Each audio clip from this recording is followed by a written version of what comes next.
Doctors and nurses, what is that one case from your career that still haunts you to this day? So, we had an old guy who fell at home and was laying there a few days before someone found him. No family, no living will or advanced directives that anybody could find. He was covered in pressure sores from being on the floor when he came in. His teeth were very badly rotten, and then he lost a few during intubation. His mouth was a bloody, gory mess. Definitely contributed to his poor nutritional status, which made his skin so weak. Anyway, he was severely septic and in respiratory failure, and he had nobody to speak for him. He was trying to rip everything out so his hands were in restraints. He was lucid enough to resist being cleaned and turned to look absolutely miserable and in pain at all times. I've never seen a person's mouth so wide open for so long. We had to do oral care for 4 hours to prevent pneumonia, and he would shake so hard from the pain no matter how gentle we were. Then his sores, they weren't healing despite being on a special bed, and being immobile made him swell and weep fluid from everywhere, and then, eventually, he died. I think about him a lot. This poor old guy who fell at home and then spent his last week tied to a bed being tortured by his caregivers because he had no family or documents to guide his care. It was obvious he wanted to be palliative, but could not communicate, and there was no legal way to de-escalate care. He had a coworker who visited at first, but he couldn't handle it anymore and stopped showing up. I can't even blame him. So, if you or your loved ones have any medical care documents like a DNR or otherwise, please put a copy on the fridge in a labeled envelope.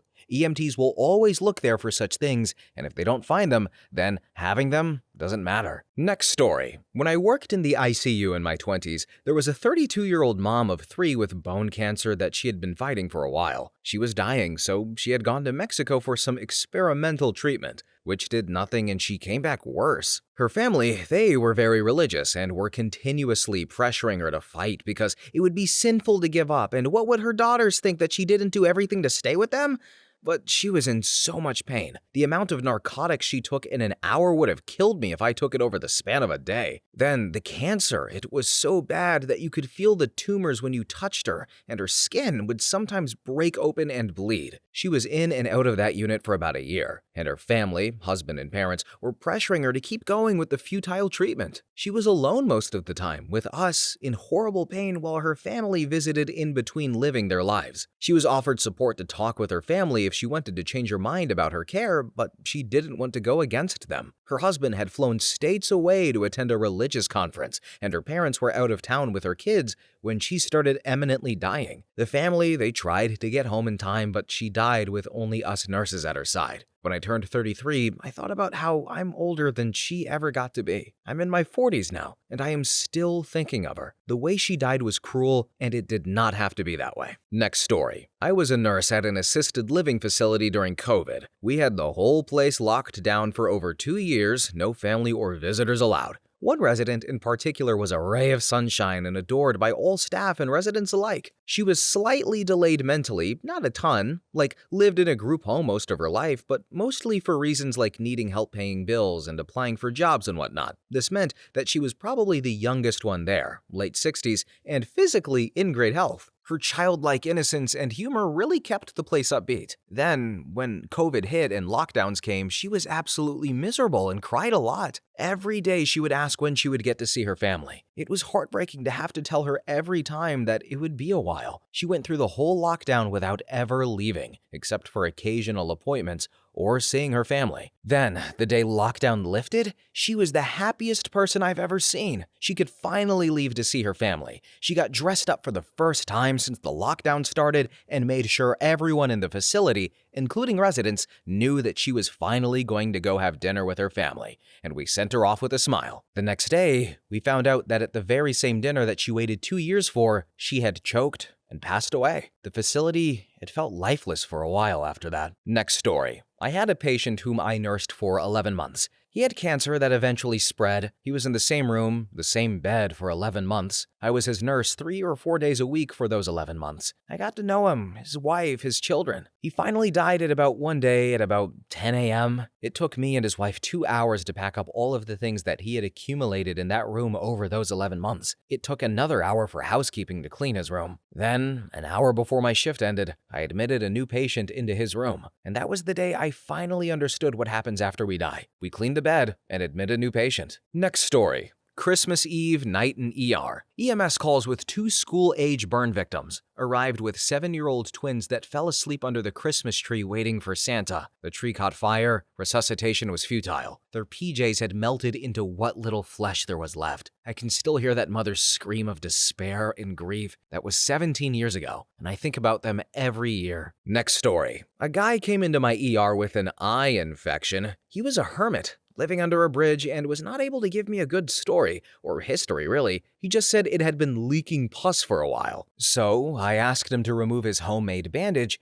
and he revealed a probable squamous cell cancer. It had eaten all of the soft tissue of the lids, and I was looking at the shriveled grape of his deflated globe sitting on the bare, eroded, and necrotic bones of his orbit. Next story. An ICU nurse here. 22 weeks is the age of viability. Some places, including ours, have tried 21 weeks and had a success here and there, but this kid was a couple of days old and a 23-weeker, was stable and without any drips, intubated on a special vent for micros, and when I got report, just slightly had oxygen a little out of range. Then, time of death was called 10 hours later on the nose. Kid had gone massively septic and wouldn't respond to pressors, fluid, antibiotics, etc. I had heard of sepsis in newborns that can be quick like that from older nurses, but I hadn't seen it yet. Then we'd gotten the baby baptized per the family's wishes about 15 minutes before the end came, despite the fact that we still were doing everything to prevent it. I broke down after we called it and gave the kid to his mom to spend the last few moments together. Then came back to bedside a few minutes later after I got my crap together. Shout out to my coworkers, by the way, who held it down so I could step away, and cried again when I saw him alone in the isolette. I played him some lullabies and dressed him in a tiny crochet blanket and hat and brought him to a private room with his parents. I'll never forget this child. He's the only one who has passed that was my patient, my assignment for the shift, and I struggled for months with anxiety afterwards anytime I had a patient with lower oxygen or blood pressure because I had come to the cruel realization that sometimes your best just isn't good enough. Next story. I'm not a nurse or a doctor, but I'm a phlebotomist at a hospital that has a lot of psych floors, and the ER is like 75% psych-related. Drug overdoses, intentional self-unaliving attempts and accidental overdoses, mental health, emergencies, drunk high patients, self-unaliving attempts, psychotic episodes, self-harm, etc. I spent a lot of time on the weekends and on overnight shifts in the ER. One day, though, a patient came in. He was from an adult group home. He had COPD and tried to take his own life by overdosing on lithium. It completely effed up his neurological system. He was in so much pain, but he couldn't verbalize it, couldn't stop moving and shaking, was so confused and scared. I was there to draw his blood while his lungs were being suctioned, and he was absolutely panicking. Trying to rip out his mouth, trying to rip out his IVs. He had to be restrained. It was terrifying and heartbreaking to watch. Then had another overdose once that stuck with me for a long time. She was so young and no one knew what she took. She wasn't found right away. A family member had called for a welfare check hours before she took whatever she took. She was awake but couldn't talk despite clearly trying to. I was only there for about 20 minutes while they worked on her and I waited to get blood work. And then another 10 or 15 shortly after when I came back, and her condition deteriorated rapidly. Bruises started appearing on her all over. Her limbs started turning purple, they put a catheter in her, and her urine changed from normal to straight blood. It looked like her kidneys or liver were shutting down rapidly. They tried to sedate her, but it didn't work. Her body was shaking uncontrollably like she had neurological damage, and she kept trying to tell everyone something but couldn't get actual words out, and looked so scared. Her blood was flowing in such a weird way once I got the blood work.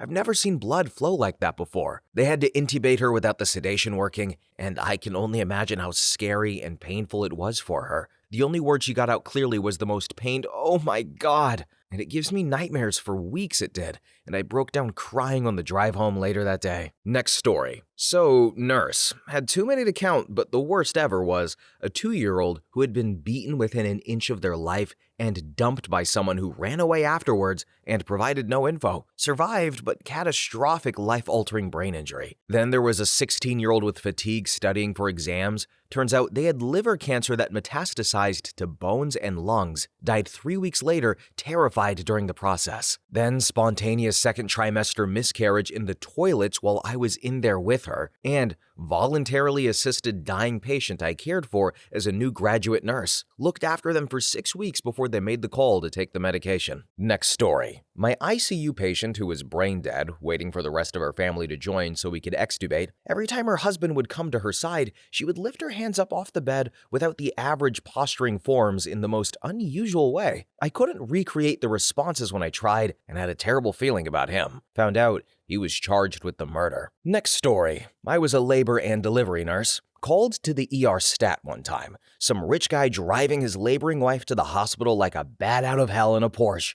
He was driving at least 100 miles per hour when he tangled with a semi-truck. The woman was killed on impact and the infant survived but was in serious distress. Emergency C-section in ER to save the baby, and he did survive with severe impairments due to hypoxia. The worst part came with the woman's post-mortem though. She was dilated to 2. He had all the time in the world to get her to the hospital, driving like a normal human. Next story. I have a few that haunt me in the horrible ways, so how about one that haunts me in the LOL WTF kind of way? So, this older lady comes in with a general complaint of illness. Nurse gets her sat down in the room and starts asking her questions. The lady says, "Well, I have branches growing out of me down there." And there's a long silence. The nurse asks some clarifying questions and eventually has to type into the medical record, "Chief complaint, branches growing out of vagina." Then, there was my friend, the NP, who went in and eventually found out that this woman had a vaginal prolapse several weeks ago. And one of her neighbors, upon of hearing her woes, suggested stuffing some potatoes up into the hole as some sort of folk remedy. And there those potatoes had remained for weeks in a nice, dark, damp location,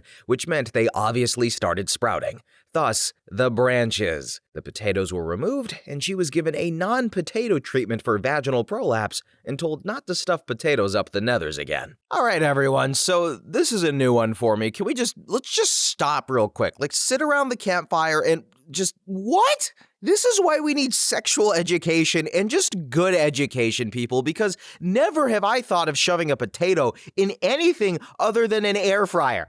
I'm disappointed, but not surprised, and that's just how it goes anymore. Anyway, next story. So, trauma nurse here. The thing that has been giving me nightmares lately is very Final Destination. I have a lot of other things burned into my mind, but this is fresh. I don't share the really bad stuff that's locked away in a box, and I don't want to dig anything up. But person was driving their car on the highway. Trailer hitch came through the windshield, contacted the patient's skull, crushing it. Patient lived with a severe TBI. So basically, they were minding their own business and got hit in the face with a hitch at a high rate of speed. It crushed in the skull, leaving them with bone fragments, meningitis, required plastic surgery. It's bad. Next story. I am an OR nurse. Young woman, 20 years old, came in with ruptured spleen. She was a Jehovah's Witness and she and her family had refused blood products. The surgeon tried so hard to fix her spleen before she ran out of blood. They pumped her so full of normal saline and lactated ringers that eventually the bleeding stopped and it was all just fluid. It was so hard to watch a young woman die before my eyes and know she could have been saved. This was 20 years ago, but I think about it all the time. Next story. When I was in residency, I went down to the ED for a trauma to intubate a guy who had been hit by a car. He was in his early 20s and a motorcyclist who was the victim of a hit and run. He had a severe head injury and came in posturing with an irregular gasping breathing pattern and was bleeding internally somewhere, so blood kept sputtering from his mouth every time he exhaled. I was at the head of the bed holding his C-spine while they did the initial assessment, then we intubated him. Because of where I was covered in blood from his breathing, and I can still picture his face vividly. I saw a lot of traumas, so that by itself may not really have affected me, but for some reason, as I was heading back upstairs from the trauma bay, I thought he probably has a Facebook based on his age. This was a few years ago, and I found him pretty easily, and his profile picture was him with his girlfriend and his family, and I realized that none of them probably knew what had happened to him yet, and he ended up dying later that night. Next story. 70-something-old patient had a craniotomy, removed a part of the skull to relieve pressure from the brain from an intracranial hemorrhage. Now, sometimes, though, they have to be left out for a long time to let the swelling go down. Usually people have to wear helmets because the brain is essentially exposed underneath the skin, no bone, until the bone is replaced. Well, this patient got into a disagreement with their doctor over something and decided not to return to the hospital to get the bone replaced for 4 years. This stubborn old just rub some dirt on it, I'm fine, I don't need no doctor telling me what to do person just decided to live 4 years doing God knows what without part of their skull because they disagreed with their doctor. By the time they came back into the hospital, it was too late, and there had been too much infection and damage to the residual skin and bone that none of the surgeons would touch it. The TLDR is, listen to your neurosurgeons. Next story. Prenatal genetic counselor, so probably not what you're looking for, but immediately thought of a case of mine when I read the title, so I wanted to share. Disclaimer, due to the rare nature of the case, I can't give too many details so I don't dox myself or the patient. But in the first year of my career, I saw a couple who are pregnant with their third child. Sweetest people you'd ever meet and so excited for their pregnancy. First child, perfectly healthy. Second child died at around 2 months due to terrible autosomal recessive disease that caused immense suffering, and they were never able to leave the hospital. I'm seeing them to test this third baby to see if it has the same disease as their second child. So, do the procedure, normal cytogenetics, and finally get the molecular results for the family mutations a few weeks later. I called her over the phone to let her know that unfortunately, her baby has the disease. And I've never heard a human make the sounds that this woman did. She was heartbroken and devastated, and then the line went dead after it sounded like she dropped the phone. I spent the next hour calling the patient, her husband, and her referring providers' offices until I got in touch with her husband to confirm she was safe, saw them in person the next week, and coordinated the termination of this very much wanted pregnancy. The experience, it was traumatic from my perspective and hers, and I wish we didn't have to give initial results over the phone. I always call with these types of results before the follow-up because I'd rather they hear it from me than read it in their My Chart on their own. So I saw them a year later for their fourth and final pregnancy. Did the testing all over again, and got to give them the good news that this time their baby was healthy. It was so surreal because I was also pregnant at the time, around the gestational age, and we continued our pregnancies together as she was followed as high risk for other reasons, and I would pass her in the hall every few weeks and catch up with her. We delivered 3 days apart from one another, but I still think about her, and I wish her well. Next story. So, I'm a psychologist, so I don't know if I count for what you're looking for, but I actually have a PsyD, so I'm definitely a doctor. Now, during my residency, we had a frequent flyer on the ward. It seemed like she came in every few weeks on average. She had pretty bad paranoid delusions and the medication would help, but then she would stop taking it. It was a pretty vicious cycle, to be honest. She needed full-time hospitalization in my opinion, but it wasn't my call. I realized that I hadn't seen her in the ward in a few months towards the end of my residency, and I asked the nurses about her. It turns out her delusions had gotten better of her, and she'd stabbed her mom and little sister before injuring herself. Both survived, but she didn't survive her self-inflicted injuries. But I've always felt like if I'd pushed harder for her to be committed, a little harder than I did, that she might still be alive, and we could have avoided the whole stabbing her mom and sister situation. I know that I wasn't in a position of power here, I was just a resident, but I feel like I should have pushed harder. Next story. Man, there are so many. I work in OBGYN, and a relatively fresh case is a 35-year-old mom with 2 kids who was pregnant with her third. She had long-term reflux and vomiting, had an endoscopy the year before that was normal. When she gets pregnant, the vomiting gets so bad she can't eat anything and she's losing weight. Initially, it is treated as just severe morning sickness, but then someone does a scan and they do a thickening in her top stomach sphincter. She gets a biopsy and it's cancer, a rare, aggressive one. She has to make the choice to have chemo while pregnant and chance extreme preterm birth, after which she will likely die because her prognosis is so poor, leaving her husband with 2 kids and a third extreme preemie. So she chooses to terminate. The kicker? On her scope the year before, there had been cancer on a biopsy and nobody had followed up on the results. All right, y'all, so can we sue? Is that a thing you can sue about? I want to sue. Excuse me? How do you, I don't know. We've read a lot of medical stories, and at the same time, I recognize that these are humans working on you, and humans make mistakes, but that is a big thing not to follow up on. Anyway, next story. So, nurse here. I work hospice, and it can be very hard sometimes, but mostly I love it. I have 2 patients, though, that I will never forget. First was 29 years old with breast cancer that had spread everywhere. She had multiple young kids, and at the time, I was 2 years younger than her. I got to know her well and help her prepare her kids for what is happening. I was an emotional wreck each day. Her last few days, she was terrified. I ended up staying with her for 8 hours a day to help maintain her anxiety and her pain. The last day, though, she was so calm, and I was able to leave the house earlier. I felt guilty because her case was really effing with my head, so I wanted to leave to get a mental break. And I had only been gone for an hour before I got a call from her mother, and I will never forget the sounds I heard. The patient was screaming out that she doesn't want to go yet, and her mother was begging me to come back.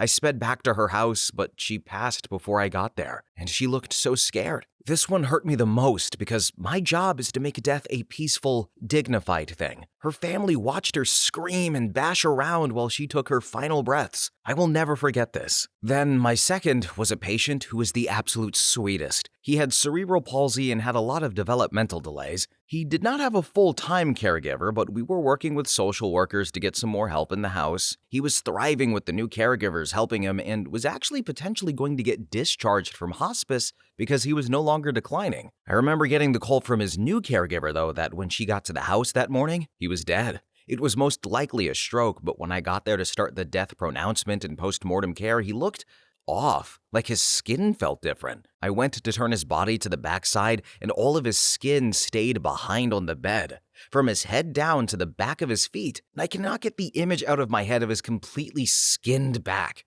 I've never seen that before or since, and I have so many more from my ICU days and my labor and delivery days, but those are the two that stuck with me the most. Next story. Nurse here. I had a patient who had fallen and landed chest down onto a fence. Multiple rib fractures, sternal fracture, constant chest pain due to their injuries. They were supposed to discharge the next day. They complained about the chest pain overnight, but it wasn't anything new for them. They've been receiving narcotics because the pain had been ongoing and pretty severe at times. However, they mentioned feeling anxious overnight and restless, couldn't sleep. Anxiety also wasn't new for them though, per my report. I did my last round at 6:30 a.m. and they were finally asleep. And I literally remember thinking, look how peaceful they look. And I quietly left the room. By 8 a.m. after I'd left my shift, they coded though, and it was a bad one. A long code with chest tubes placed, lots of IV access during the code, multiple IOs, the whole thing. I woke up to return to work and someone had texted me, young person with kids, gone, just like that. I felt the guilt of knowing I was the last one to spend 12 hours with them. Makes me wonder if I investigated their anxiety more, questioned their chest pain harder, would it have made a difference? And I don't know. Next story. 2 cases tied together, same family. A little girl, G, was unrestrained in the front seat of mom's car when it crashed. Mom was found to be at fault. G broke her neck, paralyzed, neck down, trachea, vent, feeding tube, straight cath, yet still alert, talking, learning, growing. 2 years later, a boy K was unrestrained in the front seat of his mother's car when it crashed. Mom was found to be at fault. K broke his neck, paralyzed from the neck down, trachea, vent, feeding tube, still alert, talking, learning, growing. These 2 moms are sisters that live in the same town.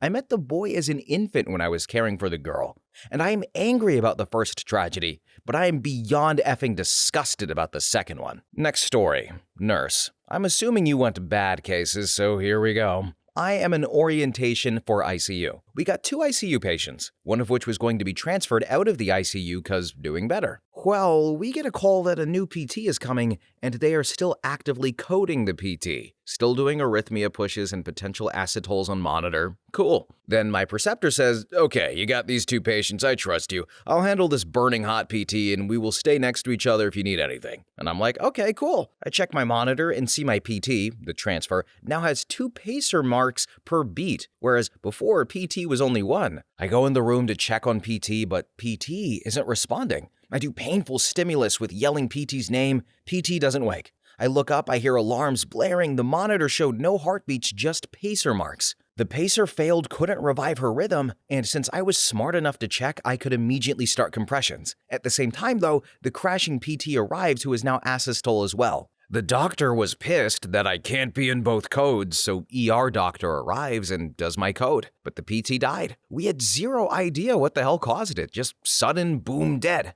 Still, it lingers in my mind years later, as I always tell my coworkers a bit about my PTs so they know in case I'm busy what is happening so they can hopefully catch something. I warn new nurses too that crap happens and there's nothing you can do but to try your best. Next story. IM/PEDS. Still in training, 24 hours in the PICU. About 10 p.m., we get a 5-year-old patient not seen for 17 minutes by parents found at the bottom of the in-ground family pool. The patient was revived, but did end up dying days later. I get home next morning and my wife and kids are swimming in the neighbor's pool. Too tired and too much for me, just broke down. It still bothers me, and that was a decade ago. It's always going to be the dead kids, but that is the one that gets me the most. Next story. We had a 20-something OD one time. He thought he was using Norco, but it had fentanyl in it. He was found down, no oxygen to his brain, so he was pretty much dead. His parents come to the bedside, and there's obviously something going on between the mother and the father. The father, he's accepted his son's death. But the mother says, "I want a second opinion." Well, I felt obligated to ask, does his father want this? The mother, she goes out to the waiting room and tells the father, and the father runs into the unit and is screaming, "I will not have her parade our son's dead body around this effing county so she can feel better about what she did to him." The father reveals that the mother was attempting to sell their son on the internet for drugs when he was a child. She drugged him with Benadryl. The FBI was involved, and she was incarcerated for most of the boy's life. She got out, continued drug use, and influenced her son to start using. Later, the father said he looked through the boy's phone and said the drug dealer's location was shared with the phone. He asked me ethically if I would report him to the police, and I said yes, that dealer could kill other people's children. It was heartbreaking. The patient was an organ donor, and he saved 3 lives though. Next story. I am an ER doctor. I once took care of a 40-something-year-old who came into the ED after suffering a cardiac arrest. Per EMS, he was barbecuing in his backyard with his family and kids and then just collapsed. I ran the code for over an hour without success. Had to talk to his wife and young kids that we couldn't bring him back. He had no medical history. Not sure what the original cause was. The traumas and freak accidents don't really haunt me, but it's the sudden, unexpected tragedies that do. Next story.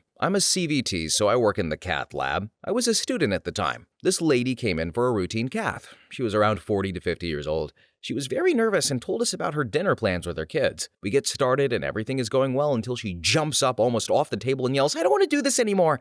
And we're already inside of her heart and there's catheters in her arteries, and we don't want her to pull out, so we have to pull her back down and restrain her for her safety. Anyway, about 30 seconds later, her heart stops beating. We look for dissection, perforation from her arteries down to her aorta, and nothing. Every single thing looked normal. She died and didn't get to have dinner with her kids. They denied an autopsy, so nobody knows exactly what happened. Next story. My doctor's answer would be, 27-year-old female was previously never diagnosed with anything, not even a broken leg. Started to complain about feeling wrong in her body, constantly so tired she could barely keep awake while she was cooking dinner. Her hair is falling out, she's got black dots flashing for her eyes, and she's constantly feeling a bit unwell, like in the beginning of a cold. Besides this, she's feeling nauseous too. The patient has 2 small kids at home. The patient has now contacted the doctor numerous times and walked out the clinic with the words, "Are you sure this is not something in your head? You're absolutely fine." Fast forward a couple of months, the patient returns with a lump in her breast.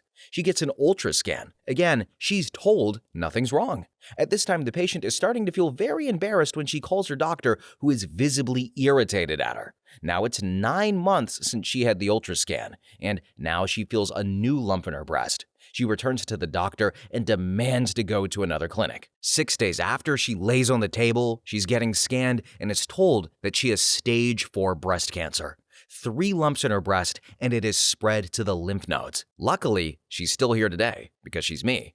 10 years have passed by, thanks to myself and my stubbornness. If I did not return to the doctor again and again, my children would not have known me. Next story. A mid-20s guy who was dying from the flu. Probably had only a couple more days left. We had him on every intervention there is. He was type 1 diabetic but was unable to afford insulin. He was buying it from a veterinary supply store, the cheapest he could find, and still only using it about every 3 days, where his sugars would get to the over 300 range. That guy would probably still be alive today if we had reasonable health insurance in this country and could afford to keep his diabetes in check. It really was the turning point in my prioritization of universal healthcare and a political candidate. Next story. During COVID times, I had a patient in the ICU with very bad pneumonia, not caused by COVID. She needed ECMO, but our hospital could not support it at the time, and all other hospitals were too full to accept a transfer. We did everything we could for her, but on my first assessment one day, I found her pupil blown. Stat CT showed a massive stroke. I was in my early 30s and she was exactly 1 month younger than me. I remember watching her husband and mom come to the bedside and cry over her. And suddenly I saw myself in the bed and my husband and my mom in the room. They made the decision to transfer to comfort care and I watched her die. I'll never forget her. She was one of those victims of COVID that never even had the disease. Next story. A woman who was a quadriplegic from infecting her cervical arteries and trached. Her son had her conserved, and he was the one who had said whether she had any procedures or code status. Every day, though, I took care of her, and she would mouth, "Let me die," over and over again. The son would tell us she didn't know what she was saying, and so we kept doing invasive procedures, dialysis, and multiple surgeries. It was horrible, and I ended up leaving for a desk job because of how bad I felt. I will never, ever forget the look on her face mouthing those words. Next story. When I was working in the ICU, a woman in her 30s came in after being found down by her kids. Imaging showed a ruptured brain aneurysm, which led to an anoxic brain injury. She had no family in the country other than her kids, the oldest being only 11 years old. DHR obviously had to get involved, and social worker/hospital chaplain came up to help break the news that their mom would not recover. Hearing those children scream for their mother, not knowing if they would stay together, I think about it often. Next story. So, obligatory, not a doctor, but I work in mental health, and before my current job, I was in an inpatient unit. Once a month, though, we would have a barbecue for patients and staff. It's usually a really fun day because it's something different and it breaks up the monotony. I was in the client kitchen handing out food along with a few other staff members when a patient came in to grab his juice out of the fridge. He was not a big talker, possibly due to his schizophrenia and autism diagnosis, so when he didn't say anything, that wasn't a cause for concern. Suddenly, though, he starts shuffling and it's like he got stuck in the fridge. My workmates go to help him maneuver out of the fridge when suddenly he turned blue and collapsed. That's when we realized he was choking. I remember making the call for the emergency team and slamming my duress. Our nurses and doctors were so wonderful and responded so quickly, but unfortunately, the food was too impacted and too far down in his throat for them to save him. He died on the floor of our tiny kitchen that I used to bake cookies and cupcakes with patients. I've done so much work in supervision and therapy because I was getting a lot of intrusive thoughts about witnessing someone self-harming or trying to self-unalive, but I did not prepare to watch someone choke to death on a sausage in a bun. I think about his Nana and how she would visit most days even though she was 82. She held so much hope for his recovery from his recent decline. I found out he had a daughter who had never met him. He was only a couple of years older than me, not even 40 yet. Even though I'm not medical, the what-ifs haunted me for a while. Not an experience I'm in a hurry to repeat. Next story. Nurse here. Guy came in complaining that he wanted us to give him something to help him stop sweating. He said he had seen a doctor a few days prior for a sore throat, was diagnosed with strep and given antibiotics, but he was profusely sweaty and it was bugging him. He did not look great, by the way. Skin was pale, slightly gray in tone, vitals were a bit off, so we brought him back and ran some blood work. Well, his white cell count was the highest I've ever seen, over 300, and the doctor was like, "He has leukemia for sure." And we transferred him to a hospital with a higher level of care, and we received word that a few hours later, he had coded and died. I was so shocked because it happened so suddenly. He was not old, maybe in his 40s. Next story. Child abuse cases or kids dying is pretty brutal. I'm glad I only see adults now. There was a 12-year-old who was screaming and crying while we were trying to resuscitate her father. He ultimately died from ARDS due to COVID, unvaccinated, and this was 9 to 10 months after the vaccine came out. I had a lot of nightmares from those times because it was so much death in such a short period of time. Next story. ICU nurse here had a patient try to unalive herself twice. After the second time, she had CPR done in the field for 20 plus minutes, end up intubated, and we all basically had really low hopes for her. Not only if she would survive extubation, but the long-term neurological damage. Then 2 weeks went by and she had no damage. Walking and talking fine, brain MRI and CT was clear. This is rare, absolutely unbelievable and lucky. When I left, she was planning her next self-unaliving though. She had children, a partner, good financials, survived 2 self-unaliving attempts requiring ICU admissions, survived 20 minutes of CPR with basically no problems,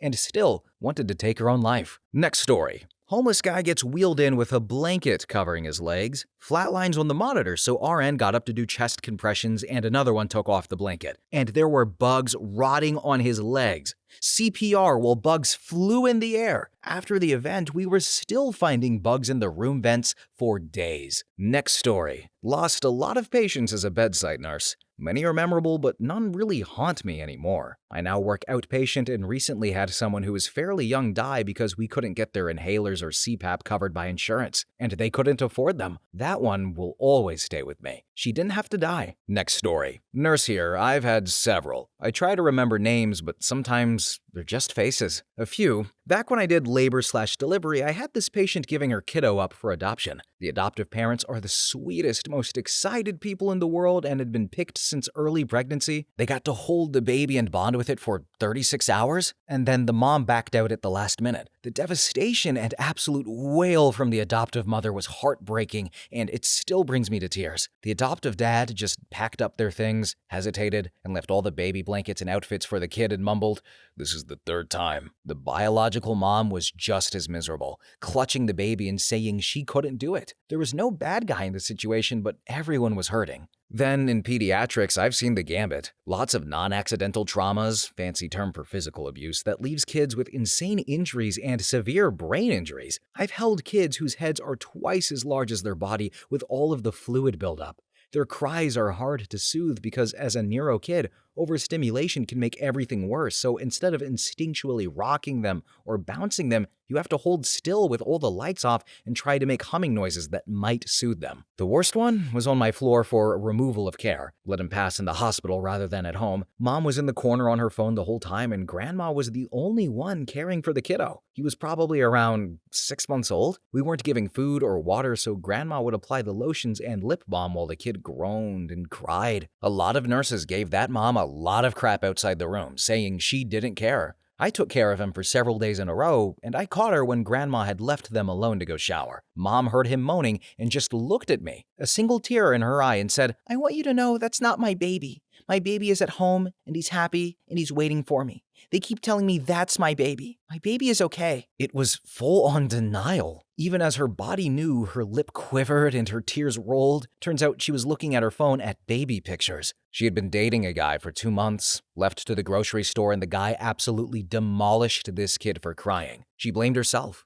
The kiddo unfortunately hung on for way too long and got moved to a high-acuity short-term care facility, but that was brutal. I hope she's somewhere now, forgiving herself and letting herself feel. Then, on a happier note, one of my favorite patients that has long since passed was severely mentally delayed but just had the absolute sweetest disposition. She was obsessed with Elmo, but she couldn't actually watch Sesame Street because she would get so happy and excited she would have full-on seizures and require rescue meds. She would clap for me when I entered the room and loved to stroke my cheek. I miss her. And I've posted some more in-depth stories, but they're much too long. But just to know that nurses are out there that do love their patients, and we try so hard to win against death. We see them on the backs of our eyelids, and we have the privilege of being with the most vulnerable people in the world in the worst time of their life. It's an honor and a curse. Next story.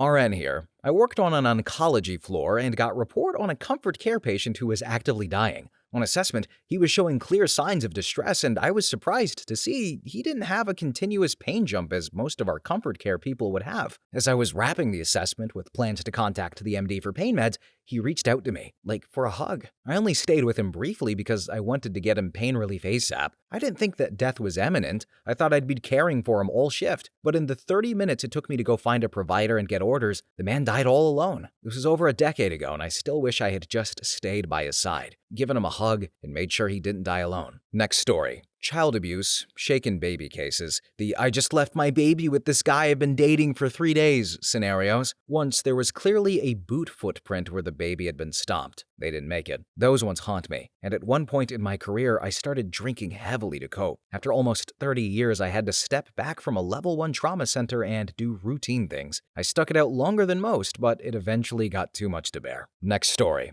The 36-year-old woman who had 4 kids dying of breast cancer. Heartbreaking to see her in that hospital bed when her husband and kids came to visit. The husband knew she was dying. The oldest, who was 10, knew, but the younger kids were not old enough to understand mommy wasn't going to come home. Next story. Newborn baby with multiple chromosomal abnormalities that were not compatible with life. Palliative care was chosen and baby lived just short of 2 weeks. This was all very sad. But what sticks with me is that the baby's mother was a 15-year-old girl who had been essayed and impregnated by her own father. Just horrible all around. Next story. Nurse, this was at the height of COVID, got pulled to my hospital's medical ward where all but 2 patients were on respiratory isolation. Had a 9-patient assignment all on isolation, so needed gown gloves, mask to go in the room, needing to pull them off carefully to not contaminate myself, etc. You can imagine how busy this was. We were still trying to pass our 8 a.m. meds at noon. Had a gentleman in bed distress but did not want an ICU transfer or heroics, so kept pulling off his gown, his oxygen mask, and just looked panicked. Kept trying to get in there and give him sedation, medication as often as I could. Just could not find any staff or family to sit with him. Was getting him meds yet again when the roommate rang that he had fallen. In his panic, he launched himself out of the bed. Aide and I went in and he died as we were looking down on him. Somehow, though, got through the rest of my shift. I've been a nurse for 33 years in a variety of clinical areas and have even dealt with fetal demise and stillbirths, but this is the first death that I had to take my next 2 shifts off. Could not stop crying and had to seek help counseling from my employee assistance program. I understand what moral injury really means and was heartbroken that I could not be there enough for him, and it took me a long time to think of this case without tears in my eyes. I'm in a different area of nursing now, outpatient chemo, but that whole crap show of a shift and COVID in general was the final straw that made me leave hospital ward nursing. Next story. There was a patient brought in from an immigration camp. I'm in Australia, and I can't really remember why, but he was under police watch. Had 2 officers at the door. On the day he was due for discharge, he managed to get into the roof of his bathroom. Police were supposed to watch him at all times, but didn't go into the bathroom that day. And he crawled around for a while and ended up falling through the roof not far from his room. He fell onto the hoist machine and really injured himself. God, I felt his desperation. Hope he got to immigrate. So, really quick, does anybody remember that video where the guy falls through the ceiling at like some store and he's like, "Hey Ron, hey Billy, I'd like to imagine this is the hospital version of that." He just lands on the floor right by the officers. He's like, "Oh, what's up, Officer Dinkwad?" He's like, "Oh, Phil, what are you doing down there? We gotta get you deported. Come on, buddy." Oh, wait, but this is Australia. All right, mate, we gotta deport you right now. Let's go. Next story. So, a single mother of 3 teens who passed away suddenly from an aneurysm. She was in the ICU before being declared brain dead and removed from life support. The father couldn't be located. The oldest teen, not old enough to drive, helped us clean her mother's body before the siblings came to see the mom. I remember the 3 of them crawled into bed with her and held her crying as she passed away. Then the 3 of them were separated and taken into foster care. I remember them trying to hold on to each other as they were torn apart from one another. The only other family was some 90-year-old aunties who could not take them. We heard several months later the father had been located in a different state and he agreed to take them in, even though he had never met the youngest and the oldest had barely any memory of him. But at least they could be together. And I think of them often, the day that changed their life so much. And I hope they turned out okay. It's been about 20 years. Next story. So, does being an EMT count? I worked in the LA basin back in the mid-80s. I've rarely spoken about this. Most people can't handle it. We got a call on a pileup at a stoplight. 1 unit, 2 units, then 3, ended up with 6 units called. 2 or 3 engines, I can't recall. Happened in the dead heat of summer. A guy, dead drunk, drove one of those old GMC trucks from the 50s or 60s, can't be sure, the ones that were solid steel, and he drove it into 9 cars at a stoplight at about 50 miles per hour. Never even applied the brakes. Instant carnage. 6 people dead at the end of all of it. My partner and I, we were assigned to help transport the living, and we got a young Hispanic couple who had been in Pinto with their 3 kids. Eldest child, 9 or so, then a 4-year-old, maybe 5, and a brand new 3-day-old baby in the mom's lap. The guy hit them first. It didn't catch fire as Pintos were prone to do. The hatch popped open and ejected the 9-year-old airborne 50 feet or so out of the car and onto the pavement. And bodies don't go boing when they hit something hard, they go splat. Body parts all over the street. One medic was tending to the parents, or someone, and asked me to cover the white thing that was lying in the street with a yellow tarp. You've seen them. That's where the body is if you pass an accident. The white thing was the top of the boy's head. It was taken off just like a soft-boiled egg. Inside, facing up. Others were covering up other pieces of the body. The parents, though, they were conscious. Their faces torn up by the windshield, so they were bleeding up pretty badly. I was crying as we transported, trying to compress the bleeding as they were screaming and crying in Spanish. They had just seen their son die. 4 other people were crushed or thrown from their cars, didn't survive. The couple's 3-day-old baby died maybe 3 days later in the NICU from a brain bleed. So Of their 3 children, only one survived. The drunk guy didn't even know what happened, what he had done. Not a scratch on him. I don't know what happened to that guy. Hopefully he went to jail, but he's probably dead now. And it bothered me for a long time, but it got better over time. The only consolation I had was that the 9-year-old and the others had no idea what happened to them. It was instantaneous. I guess that's something, but it's definitely not something I recall at parties. Next story. I'm a support worker, not a doctor, but I work in mental health. We had a guy living in our supported living accommodation, diagnosed schizophrenia, but we're certain he had autism as well, as he really struggled with social cues and communication. He would sit and talk at us for literally hours on end, repeating the same stories over and over, but he was so happy, so we let him. He had his routine where if an accident happened, he would tell us he had chest pains and wanted an ambulance. We think this was his way of trying to communicate that he was uncomfortable and felt unsafe and wanted a break from the situation, as he always got checked out at the hospital and was always fine. One time we did this though, and we sent him off with the paramedics with his medication. I was off, but my coworker texted me the whole time as the on-call management wasn't answering his phone, and I'm a senior. He stayed overnight in the hospital, and around 5 p.m. the hospital phones were saying he was being discharged and was walking out to the taxi. We don't know if he ever got in, but he never showed up. Didn't have his phone, so no clue where he was. We reported him missing, and we staff would always be looking for him whenever we went out. I even gave a description of him to friends and asked them to call if they saw him. And he was found, a week later on the other side of the city vomiting blood. When the paramedics showed up, he told them that he had been evicted and was homeless. He was deep in psychosis, no clue who he was or who anyone was, refused medication, refused the endoscopy to find out why he was vomiting blood. My manager went to see him and did not recognize him at all, said he was a spy and refused to speak to him. Bear in mind, before he left, he was totally lucid and had taken his medication at the correct time, wasn't even due for his next dose when he vanished. And then he died very suddenly about 2 months after he vanished. We never found out what happened. He hasn't even been buried because they're still investigating. If I could find out one mystery in life, it would be what happened to him. Why did he go from lucid, laughing and joking, to totally unwell in less than 12 hours? Why didn't he get in the taxi? Next story. When I worked in L&D, we would have occasional fetal demise patients. Baby was found with no cardiac activity and mama had to be induced.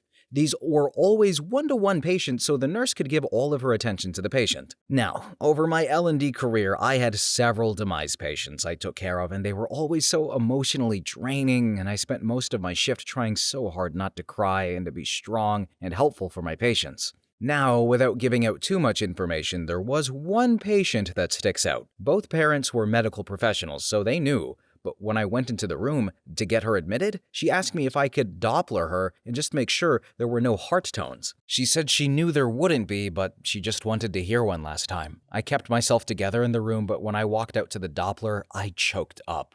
My coworkers saw my face and were all very supportive and spoke me through tears that I was fighting. I went back in, I ran the Doppler over her abdomen, and of course, there were no heart tones. Mama and Dad just hugged each other a bit and they cried, and then they both cleared up and switched into medical professional mode. She didn't deliver before the end of my shift, so I didn't get to see them though. But they told the following nurses to be sure to let me know that they appreciated my kindness and letting them get that last bit of closure with the Doppler. They were such a kind, sweet people, and I hated that they had to go through that. My coworkers with me that night later told me that Mama asking for one last Doppler was tough on all of them too, and that I had handled it better than they would have. Next story.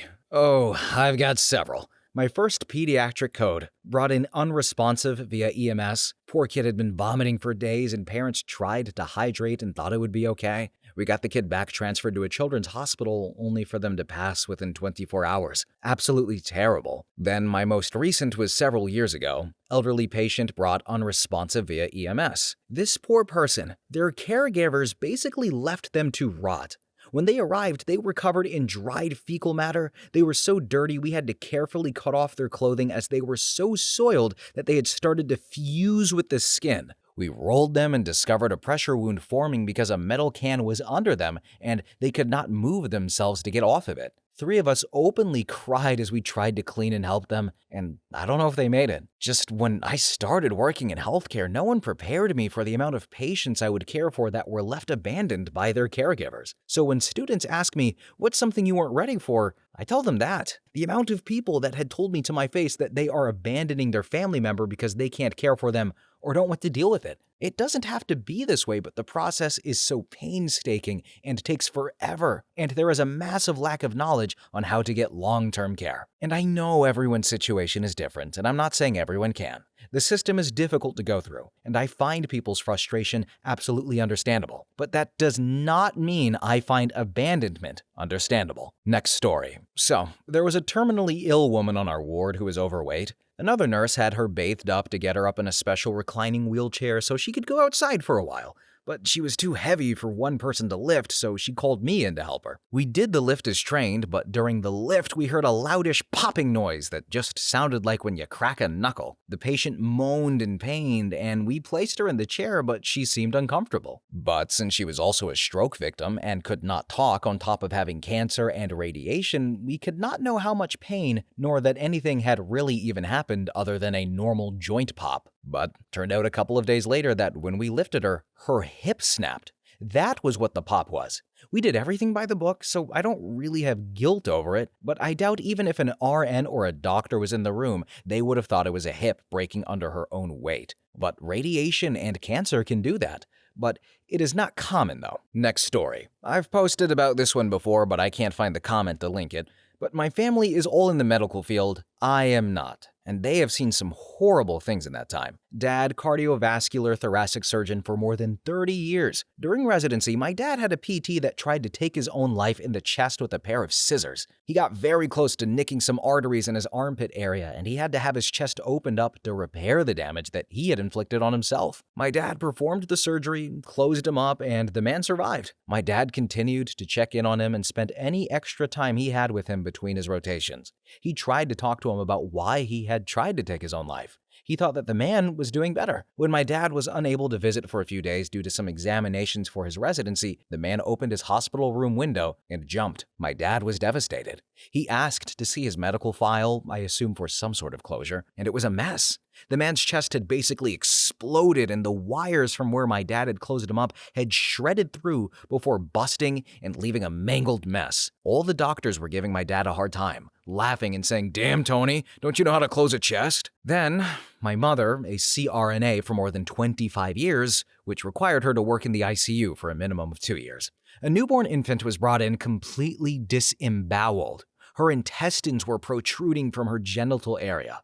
My mother tried to hold them in her small body while they were moving her to surgery. She had been SA'd by her crackhead father. The mother of the child was defending the father, saying the baby had seduced him. Miraculously, the baby did survive. There was significant damage done, and I believe she required a colostomy bag for the rest of her life, if I recall the details of the case correctly. Obviously, the baby was removed from their home, and my mother remained in contact with her for years through letters. Then my brother, an anesthesiologist who was in the midst of completing his residency during the peak of COVID in 2020. There weren't enough ventilators. They were having to wear full suits. Everyone believed that nurses and doctors were perpetrators of a hoax. One day, I remember he called me very upset. Our mom had recently passed in 2019, and I think not being able to talk to her about medical cases that he was experiencing as he cut his teeth into this new world was extremely difficult for him. But this day in particular, he had to code an 8-year-old just minutes before having to code a 16-year-old. Both passed away. He had to tell 2 different families that they were not going to see their children grow up on the same day